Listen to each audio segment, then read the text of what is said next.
ফৌজদারি কার্যবিধির একটি গুরুত্বপূর্ণ অংশ হতে পারে গ্রেফতার। গ্রেফতার বলতে আমরা কি বুঝি? সাধারণত আইনগত পদ্ধতিতে কোনো ব্যক্তিকে আটক করা, ধরে ফেলা, এগুলোকে বলা হচ্ছে গ্রেফতার। ইংরেজিতে বলা হয় গ্রেফতার, মানে হচ্ছে বলা হচ্ছে অ্যারেস্ট।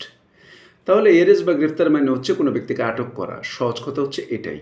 এখন গ্রেফতার সম্পর্কে ফৌজদারি কার্যবিধির বেশ কিছু জায়গায় বলা আছে, গ্রেফতারের বিভিন্ন ইঙ্গিত দেওয়া আছে, কিন্তু মেইনলি আলোচনা করা হচ্ছে একটা নির্দিষ্ট পোর্শনকে ঘিরে। মোটামুটি 46 থেকে যদি আমরা সহজ করে যাওয়ার চেষ্টা করি, তাহলে মোটামুটি আমরা 52 ধারাকে ধরতে পারি যে গ্রেফতার প্রক্রিয়াগুলি কী রকম।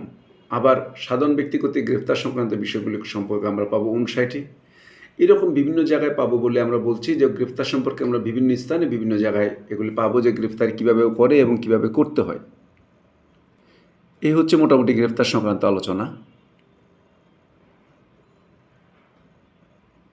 এরপর প্রশ্ন হচ্ছে যে গ্রেফতার সাধারণ ব্যক্তিকে গ্রেফতার করতে পারে? দেওয়ানি কার্যবিধির মতো ফৌজদারি কার্যবিধির একটা পদ্ধতিগত আইন, আর পদ্ধতিগত আইন মানে হচ্ছে সে আইনের মধ্যে তো থাকবে কি প্রসিডিউর সম্পর্কে।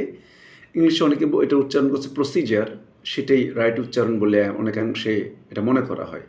যাই হোক, কোন শব্দের কী উচ্চারণ এটা আমাদের মুখ্য বিষয় না।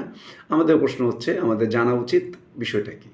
সাধারণ ব্যক্তিও গ্রেফতার করতে পারবে যদি এরকম স্পর্শকাতর অপরাধের জন্য অপরাধী হয়ে থাকে, পেশাগত অপরাধী, ইতিমধ্যে ঘোষিত অপরাধী, এরকম ব্যক্তি হলে সাধারণ পাবলিকও তাকে আটক করতে পারবে। আটক করার পর যেটা হবে, আইন প্রয়োগকারী সংস্থাকে ডাকা হবে, তাদের হাতে তুলে দেওয়া হবে, তারা তখন গ্রেফতার করবে। সাধারণ মানুষ গ্রেফতার করতে পারে না, সাধারণ মানুষ আটক করতে পারে।